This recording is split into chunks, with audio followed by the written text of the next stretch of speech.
ঝাড়গ্রামের অরণ্য ঘেরা লাল মাটির পথ যেন এক অদ্ভুত প্রশান্তি বয়ে আনে। শালপিয়ালের পাতায় বাতাসের যে মর্মর শব্দ শোনা যায় তা ঝাড়গ্রামের নিজস্ব সুর। ঝাড়গ্রামের আকাশে বাতাসে যেন এক মাটির সোঁদা গন্ধ সবসময় ভেসে বেড়ায়।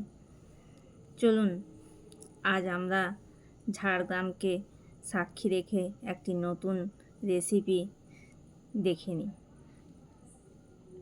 নমস্কার, আমি অপর্ণা, আর আপনারা দেখছেন অরণ্য শহরে অপর্ণার একটি নতুন এপিসোড। আজ বানাবো এঁচোড় দিয়ে চিকেন কিমা। ঠিক আছে, এই রেসিপিটি বানানোর জন্য লাগছে ছোটো ছোটো করে রাখা এঁচোড়, পেঁয়াজ, রসুন, টমেটো কুচি, মাংসের কিমা আর কিছু গুঁড়ো মশলা। এবার তেলে নুন দিয়ে এঁচোড়গুলোকে ভেজে নেবো, আর ওর সাথেই যে চিকেন কিমাগুলো করা আছে ওগুলো ওর সাথেই ভেজে নেবো। এমনভাবে কমিয়ে বাড়িয়ে ঢাকা দিয়ে রান্না করব যাতে সব সুসিদ্ধ হয়।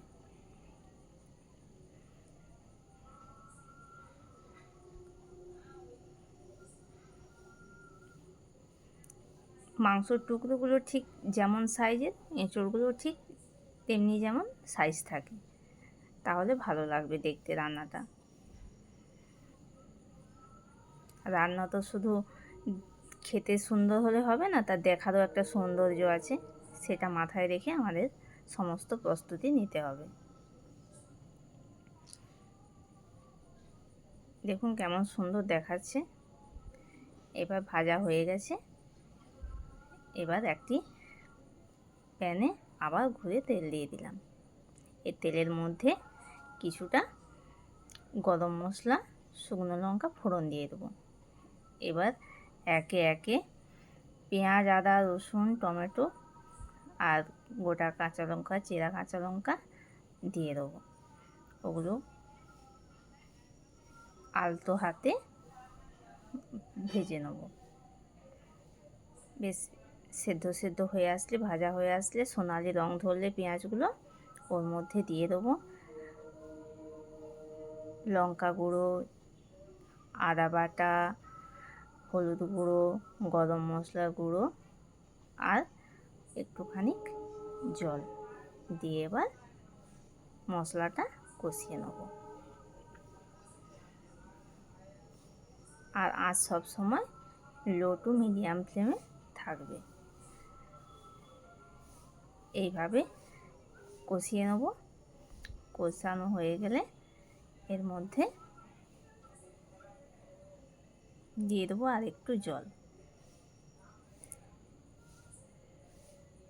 যখন তেল ছাড়তে শুরু করবে তখন ওর মধ্যে দিয়ে দেবো যে সেদ্ধ করে রাখা চিকেন আর এঁচোড়ের কষানোটা ছিল সেই উপকরণটি।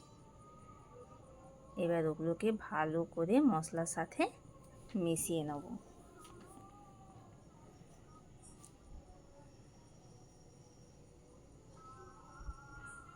আর নুনটা নিজেদের ব্যালেন্স মতো দিয়ে দেবেন, যেহেতু কষানোর সময় নুন ছিল তো দেওয়া, তাই এবার স্বাদ মতো আমি দেখে নেব।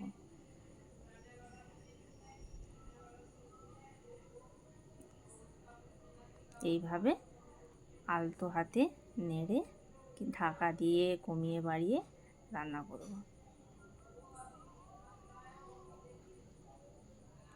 যেটুকু সেদ্ধ বাকি আছে সেটা ঢাকা দিয়ে দিয়ে রান্না করব। দেখুন এখন কেমন সুন্দর দেখাচ্ছে। আর নামানোর আগে আর একটুখানি গরম মশলা দিয়ে দেবো। আমাদের রেডি হয়ে গেল এঁচোড় কিমা রেসিপিটি।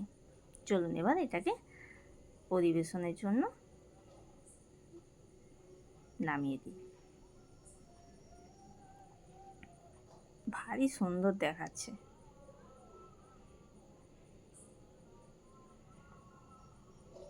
রেসিপিটা আপনাদের কেমন লাগলো সেটা কমেন্ট করে আমাকে জানাবেন, আর আপনারা অবশ্যই বাড়িতে ট্রাই করবেন। নমস্কার, ভালো থাকবেন।